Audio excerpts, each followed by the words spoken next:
দীর্ঘদিন ধরে উদয়পুর রাধাকিশোরপুর থানা অন্তর্গত বন্দুয়ার এলাকার বাসিন্দা স্বপন মিয়া বিভিন্ন নেশা সামগ্রী বিক্রির সঙ্গে যুক্ত রয়েছে। দীর্ঘদিন ধরে পুলিশ তাকে জালে তোলার জন্য চেষ্টা করে যাচ্ছিল।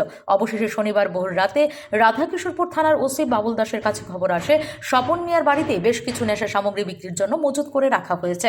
এই খবর রাধাকিশোরপুর থানার ওসি বাবুল দাস পাওয়া মাত্র বিশাল পুলিশ বাহিনী নিয়ে স্বপন মিয়ার বাড়িটি ঘিরে ফেলে। পরবর্তী সময়ে তার বাড়ি তল্লাশি চালিয়ে তার ঘর থেকে হিরোইন সহ বিভিন্ন নেশা সামগ্রী উদ্ধার করতে সমর্থ হয়েছে। শনিবার উদয়পুর মহকুমা পুলিশ আধিকারিক অজয় দেববর্মা সাংবাদিকদের জানান, শনিবার ভোররাতে রাধাকিশোরপুর থানার ওসি বাবুল দাসের নেতৃত্বে এক বিশাল বাহিনী ঘটনাস্থলে গিয়ে স্বপন মিয়াকে থানায় নিয়ে আসা হয়। রাধাকিশোরপুর থানার নম্বর 2124 আজকেই তাকে আদালতে প্রেরণ করা হবে। তাকে জিজ্ঞাসাবাদের জন্য পুলিশ রিমান্ডে আনার জন্য আদালতে অনুমোদন চাওয়া হবে। এই নেশা বিক্রেতার সঙ্গে আর কারা জড়িত তা পুলিশ জালে তোলার জন্য চেষ্টা করা হবে।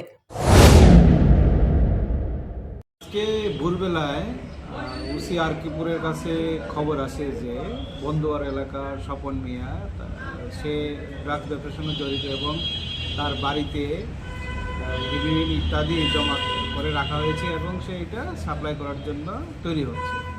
এই খবর পাওয়ার পর থানার ওসি এবং অন্যান্য অফিসার স্টাফ নিয়ে সেখানে রেডে যায় এবং উইথড্রু প্রসিডিওর ফলো করার পর সেখানে কর্ডন করে তার ঘরে সার্চ করা হয়। সার্চ করার পর তার বাড়ির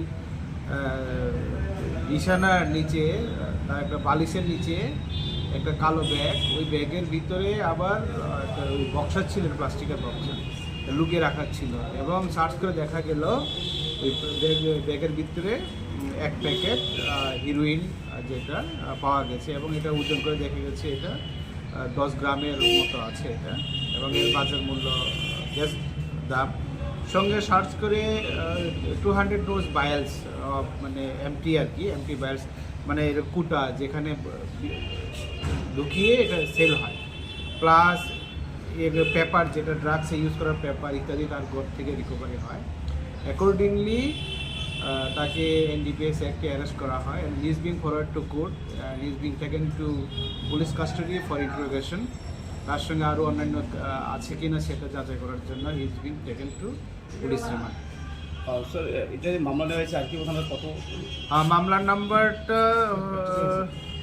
bureau report, S Bharat live 24 hours.